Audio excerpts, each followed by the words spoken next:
দর্শক আমন্ত্রণ জানাচ্ছি সবাইকে চ্যানেল 24-এর সাপ্তাহিক আয়োজন ইনসাইডে। ইকবাল হাসান আছি আপনাদের সাথে।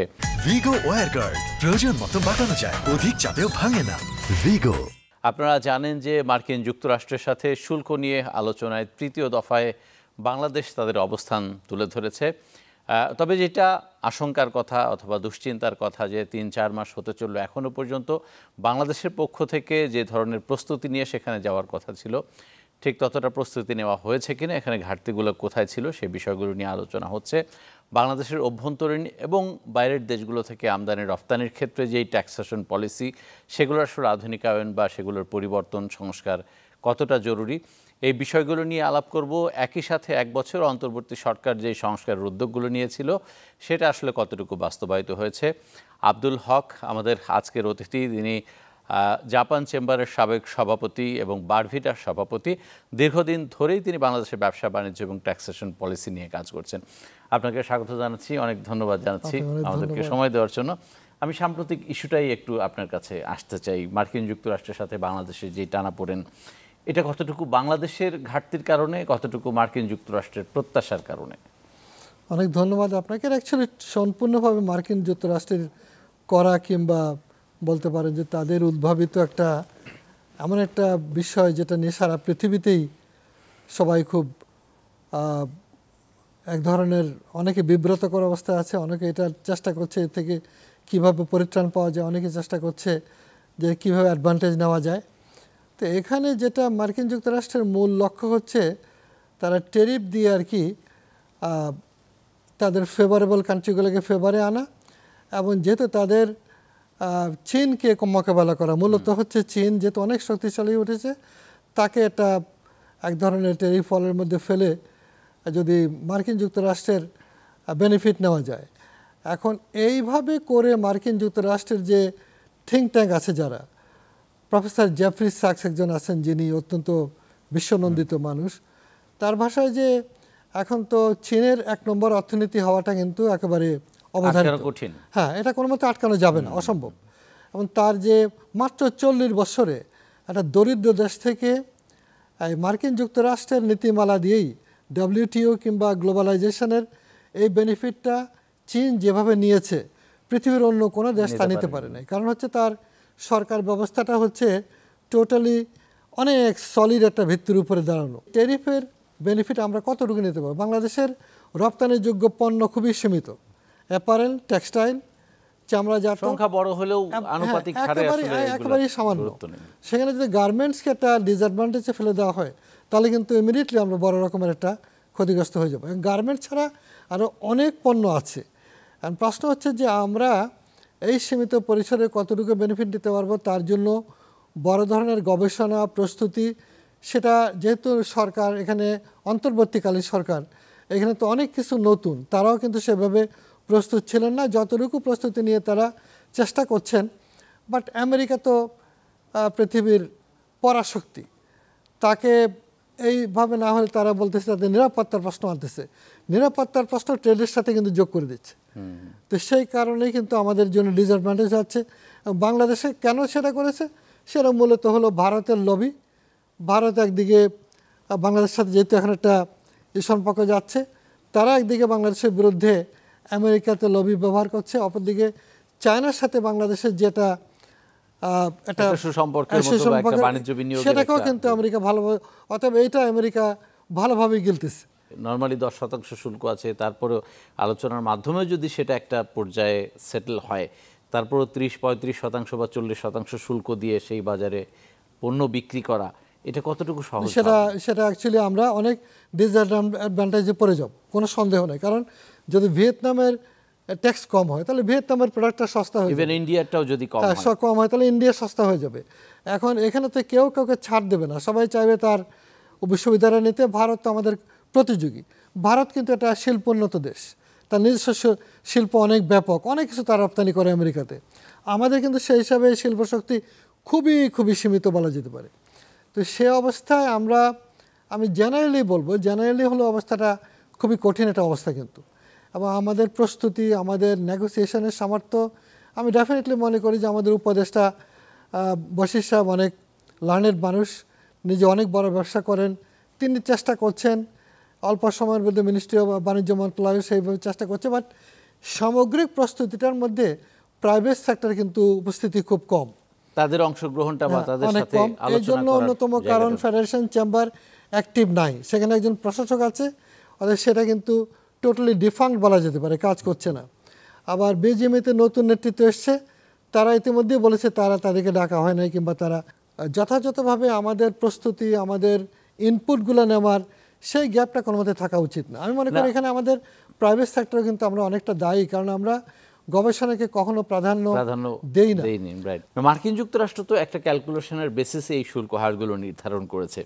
আমরা দেখলাম যে বাজেটে মার্কিন যুক্তরাষ্ট্র থেকে আমদানি বেশি হয় এরকম বেশ কিছু পণ্যের শুল্ক ছাড় দেওয়া হয়েছে, তাদেরকে কিছু প্রস্তাবনাও দেওয়া হয়েছে তাদের দেশ থেকে আমদানি, বা এইটা কি যৌক্তিকভাবে করা হয়েছে কিনা, যথেষ্ট গবেষণার পেছনে ছিল কিনা, এটা আমাদের জন্য আসলে কতটুকু রেজাল্ট ওরিয়েন্টেড হবে? যে আইটেমগুলোতে দেওয়া হয়েছে তাতে কিন্তু আমাদের যে খুব বড় রকমের ক্ষতি হবে সেরকম কিন্তু না। কারণ হলো আমেরিকা থেকে গাড়ি, ফর এক্সাম্পল, গাড়ি কিন্তু আসে না, ওই আমরা ব্যবহারই করি না ওইসব গাড়ি।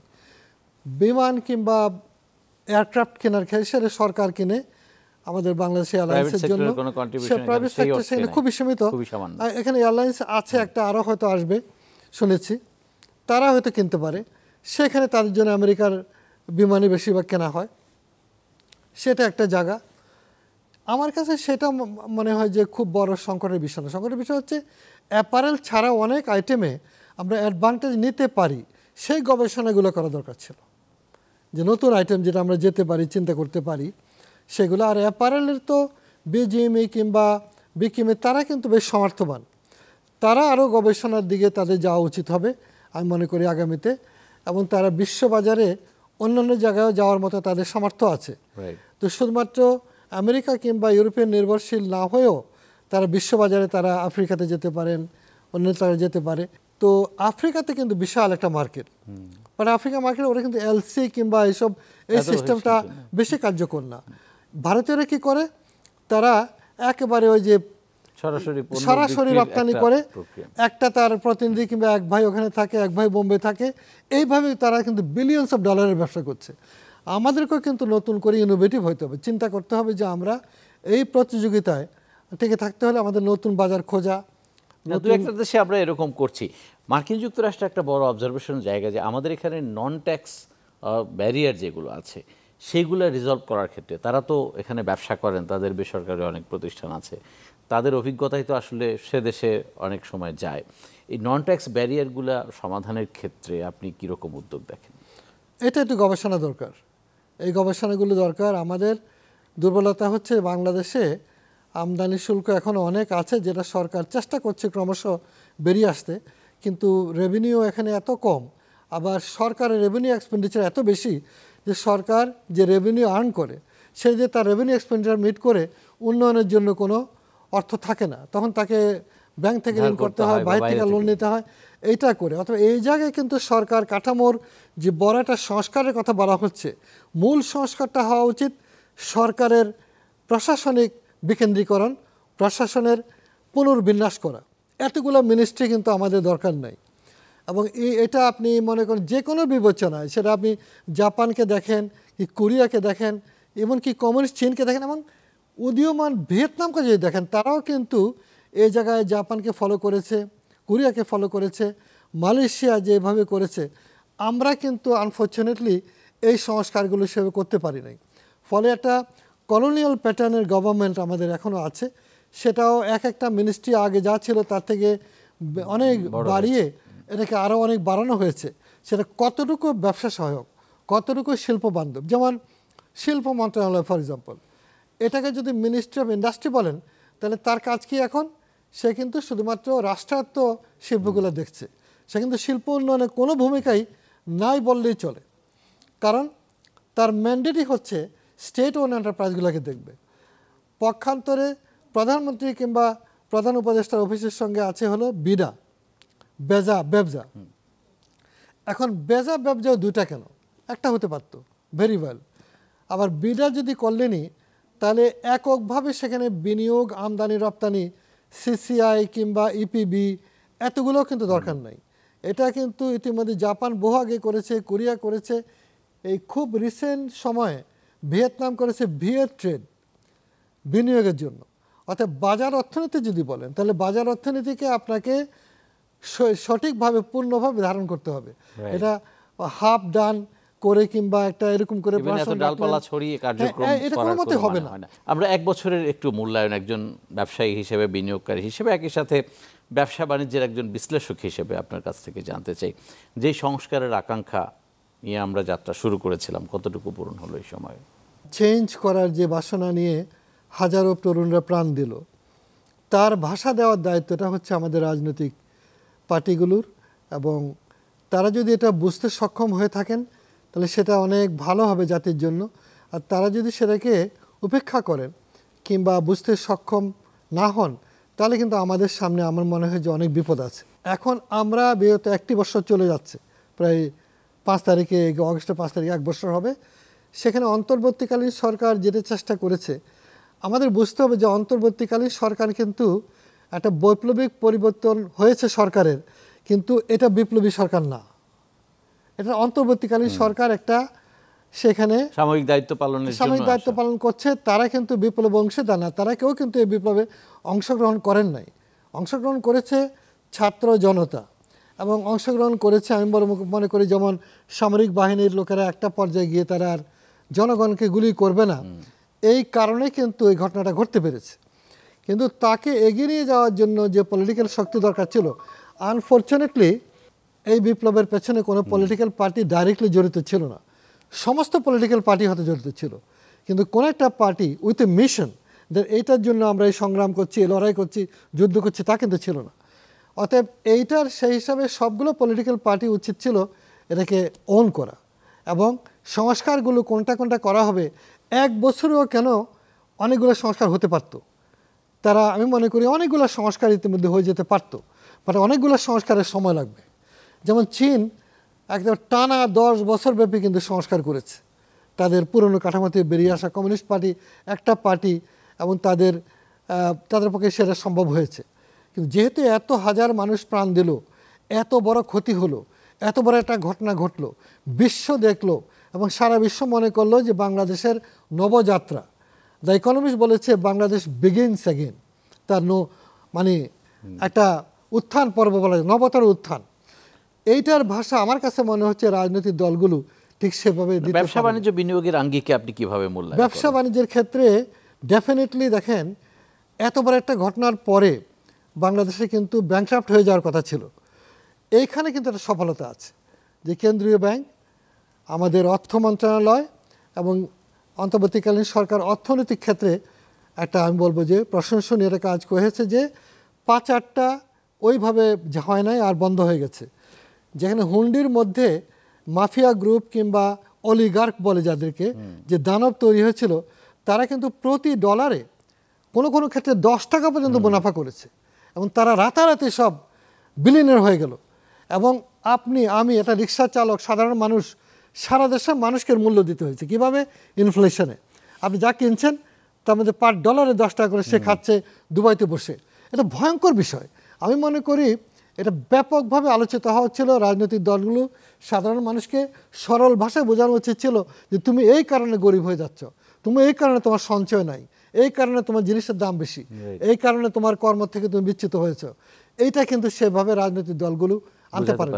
বাট আমি সাধুবাদ দেব যে কেন্দ্রীয় ব্যাংক কিন্তু অন্ততপক্ষে আজকে 1 বছরের মধ্যে কিন্তু ডলারের দাম আবার কমতে শুরু করেছে, রিজার্ভ বাড়তে শুরু করেছে, এবং সেইভাবে হুন্ডিটা বন্ধ হয়েছে।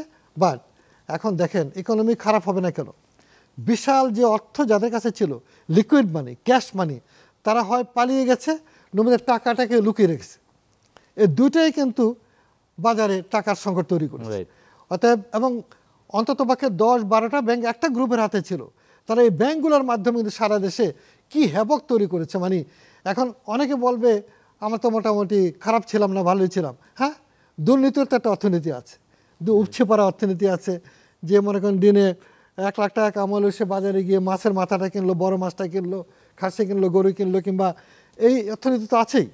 বাট টোটালি যা আমি বলবো তাতে ব্যবসা এখন শ্লথ, ইন্ডাস্ট্রিয়াল প্রোডাকশান কমেছে, কনজামশান কম, এটা কিন্তু অনেক সময় লাগবে।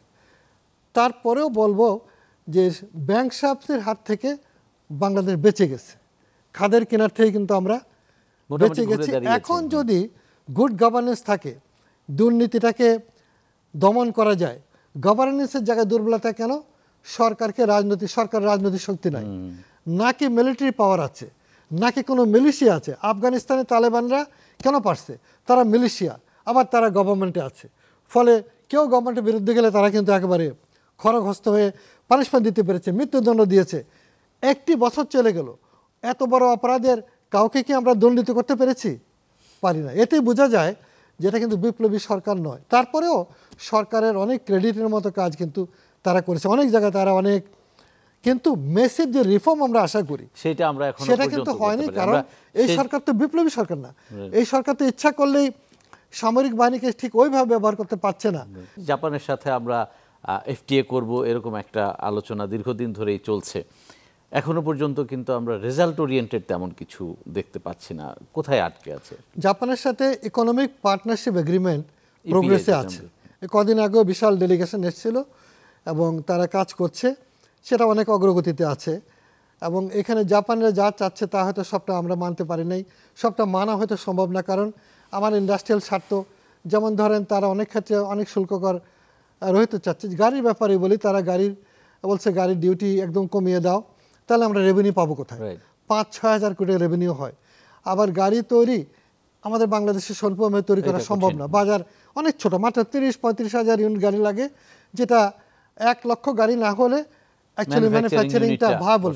তো 1 লক্ষ গাড়ির জন্য আমাদের মিনিমাম 10 বছরের প্রোগ্রাম নিয়ে আমরা যদি এই যে অটো হাবিজাবি এইসব গাড়িগুলোকে সরিয়ে দিয়ে একটা পরিবেশ তৈরি করতে পারি তাহলে হতে পারে, কিন্তু এগুলো একটা পরিকল্পনা লাগবে এবং সেদিকে আমরা যেতে পারি ক্রমশ। আমি মনে করি আগামী রাজনৈতিক সরকারকে হতে হবে ব্যাপকভাবে একটা সংস্কারের সরকার, মানে একটা রিফর্ম, এই গভর্নমেন্ট ফর রিফর্ম হতে হবে তাদেরকে, এই কমিটমেন্টে আসতে হবে। এবং কতগুলো ক্ষেত্রে একটা ইশতেহার কিংবা ঐক্যমত দারুণভাবে দরকার, যেটা কারো উপর কোনো পার্টির উপর এককভাবে ছেড়ে দেওয়া যাবে না, বাট টোটালি তারা কতগুলো জিনিস আসবে যে যারাই ক্ষমতা আসুক তারা যেন এই সংস্কারগুলো করবে, যাতে আমরা ইন্ডাস্ট্রিয়াল ডেভেলপমেন্ট, জনগণের জীবনের উন্নয়ন, আয়ের বন্টন ইত্যাকার জায়গায় বাংলাদেশের চরম বৈষম্য বিরাজমান আছে, এইগুলো জায়গাতে আমরা বাংলাদেশকে নতুন, আমি মনে করি বাংলাদেশ, আহমদ সাফা সাহেব বলতেন এই জুলাই মাসে তার মৃত্যুবার্ষিকী, তিনি বলতেন বাংলাদেশই হচ্ছে উপমহাদেশে সবচেয়ে আধুনিক রাষ্ট্র হওয়া উচিত। কারণ বাংলাদেশই একমাত্র মুক্তিযুদ্ধ করে স্বাধীন হয়েছে, ভারতও মুক্তিযুদ্ধ করেনি, পাকিস্তানও করেনি, আমরা একটা মুক্তিযুদ্ধ করেছি। আমার মনে হয় যে আগামী দিনটা হবে সবচেয়ে বড় পরিবর্তনের সময়। আমরা সেই প্রত্যাশা করি। অনেক ধন্যবাদ। আমরা আজকের আয়োজনে আপনাকে অনেক ধন্যবাদ। দর্শকের সাথে শেষ করছি আজকের মতো ইনসাইট। ভালো থাকবেন সবাই।